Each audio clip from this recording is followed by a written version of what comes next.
Okay, ہم آج کا ٹاپک شروع کرتے ہیں. Sorry for inconvenience. نحمده ونصلي على رسوله الكريم. اما بعد فاعوذ بالله من الشيطان الرجيم. بسم الله الرحمن الرحيم. رب اشرح لي صدري ويسر لي امري واحلل عقدة من لساني يفقهوا قولي. ہمارا آج کا موضوع ہے پھلدار درخت. صفحہ نمبر 118. ایک لمبی حدیث ہے، اس کا خلاصہ یہ ہے کہ پیغمبر اسلام صلی اللہ علیہ وسلم نے ایک بار فرمایا کہ درختوں میں ایک درخت ہے جس کی مثال مومن جیسی ہے. پھر آپ نے فرمایا کہ یہ کھجور کا درخت ہے. ان من الشجر شجرۃ مثلها كمثل المسلم.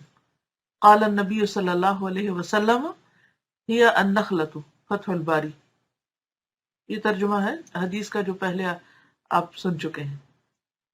حدیث کا یہ ٹیکسٹ کا خلاصہ ہے.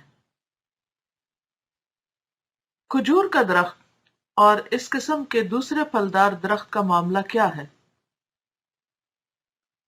وہ یہ کہ یہ درخت زمین سے اور ہوا سے اور سورج سے اپنی غذا حاصل کرتے ہیں، یعنی نیچے سے بھی اوپر سے بھی. اس طرح اپنے آس پاس کے وسائل کو استعمال کرتے ہوئے ایک پھلدار درخت اپنے آپ کو زمین پر ایک طاقتور وجود کی صورت میں کھڑا کرتا ہے. یعنی اللہ تعالیٰ نے جو بھی اس کے لیے وسائل پیدا کیے ہیں وہ سارے استعمال کر کے تو اپنے وجود کو سب کے سامنے لاتا ہے، یعنی درخت کی شکل میں. پھر وہ ان حاصل کیے ہوئے اجزاء کو اس سے زیادہ قیمتی اور زیادہ مفید صورت میں بدلتا ہے جس کو پھل کہا جاتا ہے. یعنی زمین سے جو کچھ لیتا ہے، ہوا سے جو کچھ لیتا ہے، سورج سے جو کچھ لیتا ہے، وہ صرف لیتا ہی نہیں اور صرف اپنے وجود کو ہی خوبصورت نہیں بناتا بلکہ ریٹرن بھی کرتا ہے. اور وہ کیا ہوتا ہے؟ زیادہ قیمتی اور زیادہ مفید چیز جس کو پھل کہا جاتا ہے. پھر یہ پھل بھی وہ اپنے لیے تیار نہیں کرتا، یعنی خود کھانے کے لیے نہیں پھل دیتا، بلکہ صرف اس لیے کرتا ہے تاکہ دوسرے لوگ اس کو کھائیں. یعنی یہ ساری محنت وہ اس لیے کرتا ہے کہ دوسرے لوگ اس سے فائدہ اٹھائیں اور اس سے اپنے لیے غذا اور طاقت حاصل کریں. ٹھیک یہی معاملہ مومن کا بھی ہے. مومن جس سماج میں رہتا ہے، یعنی جس سوسائٹی میں رہتا ہے، چاہے آپ پاکستان میں تھے یا انڈیا میں تھے یا آپ یہاں پر نارتھ امریکہ میں ہیں، وہاں سے وہ بہت سی چیزیں حاصل کرتا ہے. آپ سوچئے کہ آپ نے یہاں آ کر جہاں اس وقت آپ رہ رہے ہیں یا جس بھی ملک میں آپ رہ رہے ہیں یا جس بھی گھر میں آپ رہ رہے ہیں، وہاں سے آپ نے کیا کچھ حاصل کیا ہے. تو بات یہ ہے کہ درخت جو ہے وہ پھل اپنے لیے تیار نہیں کرتا بلکہ دوسروں کے لیے کرتا ہے. تو مومن بھی اسی طرح جس سوسائٹی میں رہتا ہے وہاں سے بہت سے فائدے حاصل کرتا ہے. تو ہم نے بھی اپنی زندگی میں بہت سے فائدے اٹھائے، مختلف لوگوں سے، مختلف اداروں سے. اس طرح اس کی ذہنی اور جسمانی شخصیت کا ارتقاء ہوتا رہتا ہے، یعنی ہماری فزیکل گروتھ بھی ہوتی ہے اور مینٹل بھی، یہاں تک کہ وہ ایک کامل انسان بن جاتا ہے، بہت کچھ سیکھ کر، بہت کچھ پا کر. مگر مومن کے لیے یہ جائز نہیں کہ وہ لینے کے وقت تو خوب لے مگر دینے کے وقت وہ دینے کے لیے تیار نہ ہو. مومن ایسا نہیں ہو سکتا. اس معاملے میں مومن وہی کرتا ہے جو کھجور کا درخت یا کوئی اور پھلدار درخت کرتا ہے. وہ اپنے وجود کے درخت پر لگے ہوئے پھل میں دوسروں کا بھی حصہ سمجھتا ہے.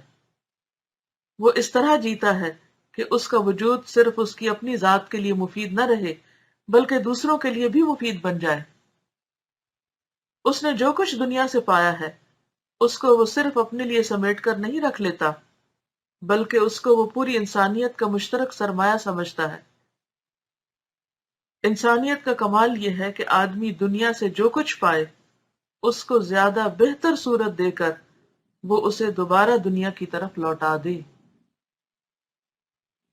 تو بات یہ ہے کہ ہمیں صرف لینے والا نہیں بننا بلکہ مختلف سمتوں سے لینے کے بعد زیادہ بہتر دینے والا بننا ہے، اور جو زیادہ بہتر دیتے ہیں وہی فائدے میں رہتے ہیں۔ اما ما ينفع الناس فيمكث في الارض، جو چیز لوگوں کو فائدہ دیتی ہے وہ زمین میں ٹھہر جاتی ہے۔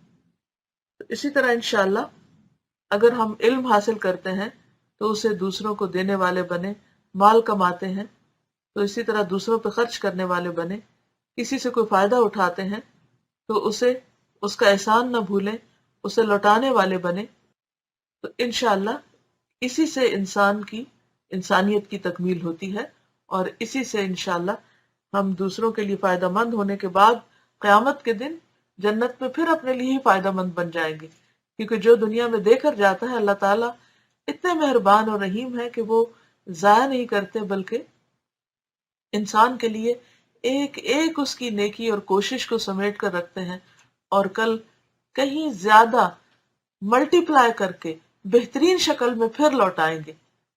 تو آپ دیکھیے کہ پہلے بھی اللہ نے ہمیں دیا، ہم نے تو درمیان میں تھوڑا سا دیا، اور دینے کے بعد پھر اس کے بعد بہت کچھ لینے والے ہوں گے انشاءاللہ۔ تو ہمارا کیا احسان ہے کسی پر؟ ہم نے کیا دیا؟ ہماری کوشش کتنی کم ہے، اور ہم نے لیا کتنا کچھ؟ تو اس لیے آئندہ اگر ہمیں کسی کی طرف سے کچھ نہ ملے تو خود فائدہ پہنچانے والے بن جائیں۔ انشاءاللہ آپ دیکھیں گے کہ اس سے آپ کو دنیا اور آخرت میں بہترین خوشیاں ملیں گی۔ اللہ تعالیٰ سے دعا ہے کہ وہ ہمیں عمل کی توفیق عطا فرمائے۔ السلام علیکم ورحمۃ اللہ وبرکاتہ۔